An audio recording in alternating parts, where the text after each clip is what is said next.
Hello friends, welcome to my YouTube channel स्विम्सवेट education में आपका स्वागत है। आज हम हिंदी का लेसन प्लान पद्य भाग से पढ़ेंगे।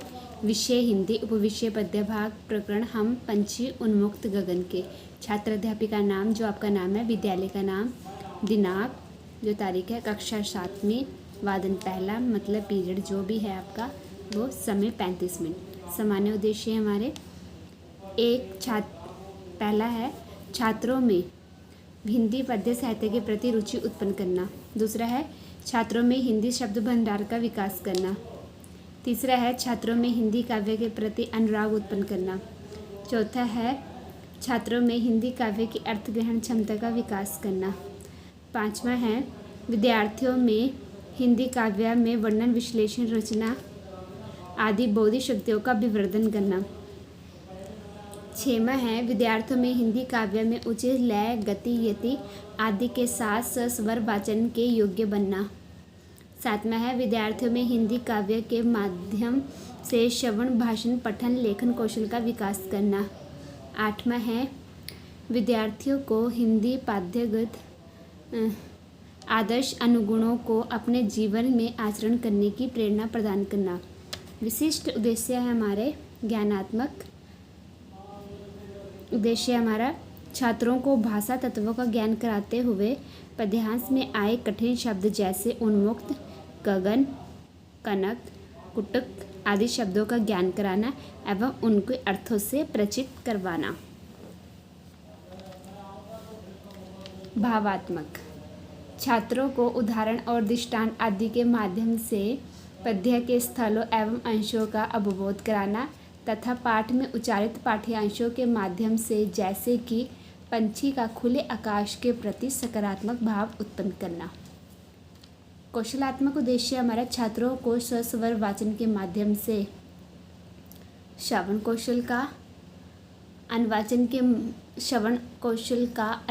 के माध्यम से पठन कौशल का अभ्यास एवं गृह कार्य के माध्यम से लेखन कौशल का विकास करना।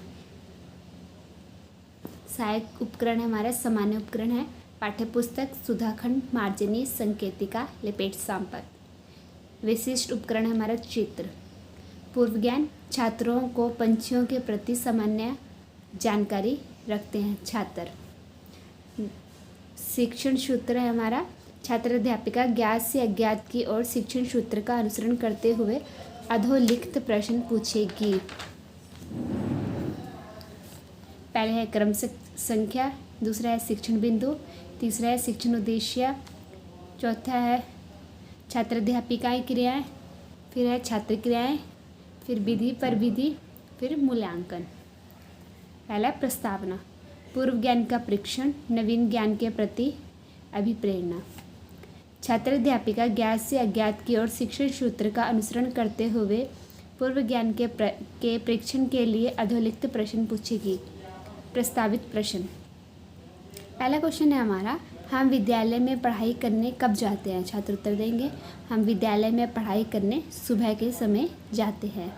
सेकंड क्वेश्चन होगा हमारा, सुबह हमें अपने आसपास क्या क्या दिखाई देता है? छात्र उत्तर देंगे, सुबह हमें अपने आसपास में सूर्य, पंछी, बादल आदि दिखाई देते हैं। तीसरा क्वेश्चन होगा हमारा, पंछी कहाँ उड़ते हैं? छात्र उत्तर देंगे, पंछी आसमान में उड़ते हैं। फिर हमारा चौथा क्वेश्चन होगा, हम पंछी उन्मुक्त गगन की कविता के बारे में कुछ जानते हैं? तो छात्र चुप हो जाएंगे। ये हमारा समस्यात्मक प्रश्न होगा। विधि हमारी प्रश्नोत्तर विधि है। सेकंड है उद्देश्य गठन, उद्देश्य स्पष्टीकरण एवं पाठोन्मुखीकरण। आज हम कवि शिव मंगल सिंह सुमन जी द्वारा रचित कविता हम पंछी उन्मुक्त गगन के विषय में विस्तृत रूप से अध्ययन करेंगे। सभी छात्र ध्यानपूर्वक सुनेंगे। वाचन विधि। तीसरा है प्रस्तुतिकरण, विषय वस्तु का स्पष्टीकरण। फिर हमने जो पढ़ना है वो बताना है कि आज हम ये किताब में बताएंगे कि ये पेज निकालो, ये वाला पढ़ना है।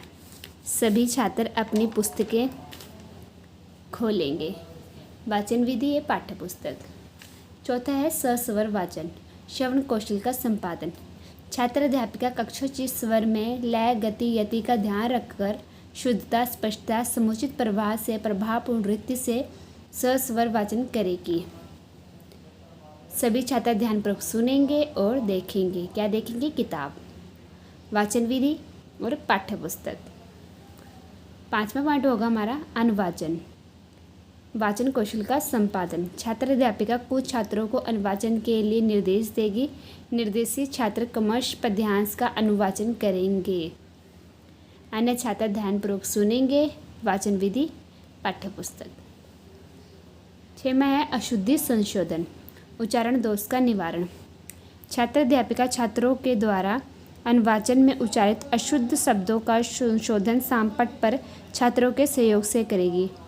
छात्र ध्यानपूर्वक सुनेंगे और देखेंगे। 7वां पॉइंट होगा हमारा कठिन शब्दों का निवारण। कठिन शब्दों का अर्थ स्पष्ट करना। कठिन शब्दों के अर्थ उन्मुक्त, खुला, गगन, आसमान, कनक, सोना, कुटक, कड़वी, निम्बोरी, नीम के पेड़ पे लगा फल। छात्र ध्यानपूर्वक सुनेंगे और देखेंगे। ये है हमारे कठिन शब्द जो हम शामपट पर लिखेंगे, इसलिए हमने शामपट का चित्र लगाया है। फिर हम एक वाक्य मूल्यांकन करने के लिए एक वाक्य बनाने के लिए कहेंगे।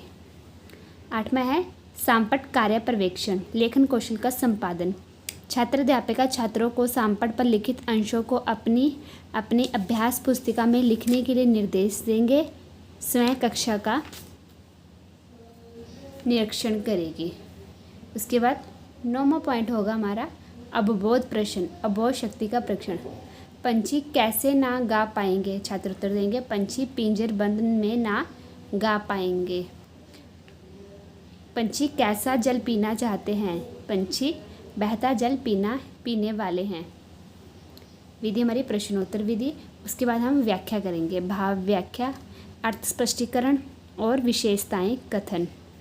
कवि श्री मंगल सिंह सुमन द्वारा रचित हम पंछी उन्मुक्त गगन में कविता में पंछियों के माध्यम से स्वतंत्रता के महत्व को दर्शाया गया है।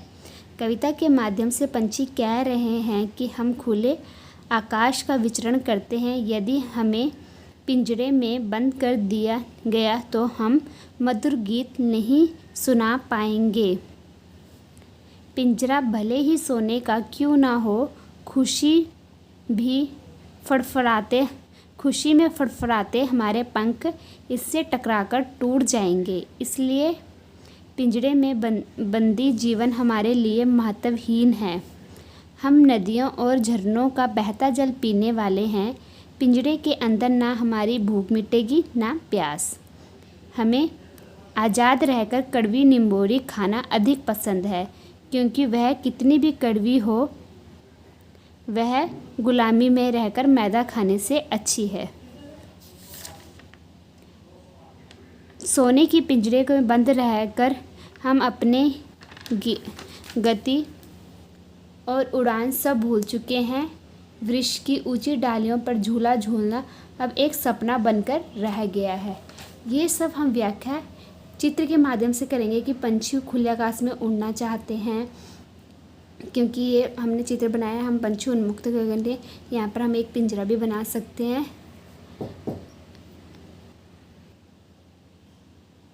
इस चित्र को हमें चित्र की व्याख्या में चित्र के माध्यम से करनी है। उसके बाद हम पढ़ेंगे रस अनुभूति प्रश्न। 1 मिनट। विश्लेषण शक्ति का प्रवर्धन। छात्र अध्यापिका विचार विश्लेषण के लिए अगले प्रश्न पूछेगी। हर तरह की सुख सुविधाएं पाकर भी पंछी पिंजरे में बंद क्यों नहीं रहना चाहते? तो छात्र उत्तर देंगे क्योंकि उनके जो पंख है टूट जाएंगे उन्हें, क्योंकि वहाँ पे पिंजरे में रहना पसंद नहीं है, उन्हें खुले आकाश में उड़ना पसंद है। अब बताएंगे, ठीक है। पंछी उन्मुक्त रहकर अपनी कौन कौन सी इच्छाएं पूरी करना चाहते हैं? तो छात्र बताएंगे उड़ना चाहते हैं ऊपर वाले टहनी में। जैसे जैसे जो पोइम में आया होगा वो अपने तरीके से बताएंगे। छात्र विचार विश्लेषण प्रश्नों के उत्तर देंगे, प्रश्नोत्तर विधि। उसके बाद 12वां पॉइंट है हमारा सस्वर वाचन, श्रवण कौशल का संपादन। छात्र अध्यापिका कक्षोचित स्वर में लय गति यति का ध्यान रखकर शुद्धता स्पष्टीकरण प्रवाह से प्रभावपूर्ण रीति से सस्वर वाचन करेगी। सभी छात्र ध्यानपूर्वक सुनेंगे। वाचन विधि पाठ्य पुस्तक। 13वां अनुवाचन, वाचन कौशल का संपादन। छात्र अध्यापिका कुछ छात्रों को अनुवाचन के लिए निर्देश देगी। निर्देशित छात्र क्रमशः पद्यांश का अनुवाचन करेंगे। अन्य छात्र ध्यानपूर्वक सुनेंगे। वाचन विधि पाठ्य पुस्तक। अशुद्धि संशोधन, उच्चारण दोष का निवारण। छात्र अध्यापिका छात्रों द्वारा अनुवाचन में उच्चारित अशुद्ध शब्दों का संशोधन सामपट पर छात्रों के सहयोग से करेगी। छात्र ध्यानपूर्वक सुनेंगे और देखेंगे। विधि हमारी शामपट। कठिन शब्द निवारण, कठिन शब्दों के अर्थ स्पष्ट करना। कठिन शब्दों के अर्थ: तरु, पेड़, फनुगी, पेड़ की डालियों में सबसे ऊपर की कोमल टहनी, नभ, आकाश, क्षितिज, वह कोण जहाँ धरती और आसमान मिलते प्रतीत होते हैं। नीड मतलब घोंसला। छात्र ध्यानपूर्वक सुनेंगे और देखेंगे। यहाँ पर हमने फिर शामपट का वो लगाया है मिनिएचर, क्योंकि हम ये शामपट पर लिखेंगे कठिन शब्दों के अर्थ। 16वां पाठ है हमारा सामपट कार्य पर्यवेक्षण, लेखन कौशल का संपादन। छात्र अध्यापिका छात्रों को सामपट पर लिखित अंशों को अपने अपने अभ्यास पुस्तिका में लिखने के लिए निर्देश देगी। समय कक्षा का निरीक्षण करेगी। छात्र अपनी अभ्यास पुस्तिका में लिखेंगे। उसके बाद अवबोध प्रश्न, अवबोध शक्ति का परीक्षण। पंछी अपनी चोंच किस तरह की बताते हैं? पंछी अपनी चोंच सूरज की किरणों की तरह बताते हैं। किसमें विघन ना डालो की बात की गई है? उड़ान भरने पर विघन ना डालने की बात की गई है। भाव व्याख्या, अर्थ स्पष्टीकरण और विशेषताएं कथन। हमारी इच्छा थी कि हम उड़ते हुए नीले आकाश की सीमा पर पहुंच जाएंगे और सूरज की किरणों जैसी अपनी लाल चोंच से तारों जैसे अनार के दाने चुनेंगे। अगर हम आज़ाद होंगे तो हम सीमाहीन क्षितिज से अपनी उड़ान की प्रतिस्पर्धा होगी और या तो हम आकाश की सीमा पर पहुंच जाएंगे या उड़ते उड़ते ही अपने प्राण त्याग देंगे। अंत में पंछी मनुष्य से विनयपूर्वक कहते हैं कि भले ही हमारा घोंसला नष्ट कर डालो और टहनी का हमारा ठिकाना भी तोड़ दो, लेकिन जब ईश्वर ने हमें पंख दिए हैं तो हमारी उड़ान में व्यवधान मतलब विघन मत डालो। यह उड़ान ही हमारा जीवन है। उड़ने की आज़ादी छीनकर हमसे हमारा जीवन मत छीनो। छात्र ध्यानपूर्वक सुनेंगे। ये हमारी व्याख्यान विधि है। रसानुभूति प्रश्न, विचार शक्ति का प्रवर्धन। अंत में पंछी मनुष्य से क्या कहती हैं? छात्र विचार विश्लेषण कर प्रश्नों के उत्तर देंगे। सेकंड क्वेश्चन होगा हमारा, इस कविता के माध्यम से कवि क्या कहना चाहता है? ठीक है, यह कविता सुन ली होगी तो बहुत आ सकते हैं। गृह कार्य हमारा लेखन कौशल का सुदृढ़ीकरण एवं विचार शक्ति का विकास। हम पंछी उन्मुक्त गगन के पाठ के रचयिता कौन, इनमें से कौन है? हम 4 ऑप्शन देंगे। रामधारी सिंह दिनकर, श्री मंगल सिंह सुमन, महादेवी वर्मा, सूर्यकांत त्रिपाठी निराला। ये गृह कार्य होगा, ये छात्र बता देंगे क्योंकि हमने बताया होगा श्री मंगल सिंह सुमन। सेकंड होगा हमारा, पंछी अपना मधुर गीत कब नहीं गा पाएंगे? पिंजरे के बाहर रहकर, पिंजरे से उड़कर, पिंजरे के पास रहकर, पिंजरे में बंद होकर। छात्र बताएंगे। पंछियों के लिए पिंजरे में रखे मैदा से बेहतर इनमें से क्या है? आम का फल, जंगल के मीठे फल, नीम का फल, खेत के अनाज। चौथा क्वेश्चन होगा हमारा, हम पंछी उन्मुक्त गगन की कविता का सारांश लिखिए। छात्र अभ्यास पुस्तिका में गृह कार्य लिखेंगे। विधि हमारी शामपट। अगर आपको हमारी वीडियो पसंद आई है, लाइक शेयर एंड सब्सक्राइब करना ना भूलें। मिलते हैं नेक्स्ट वीडियो में।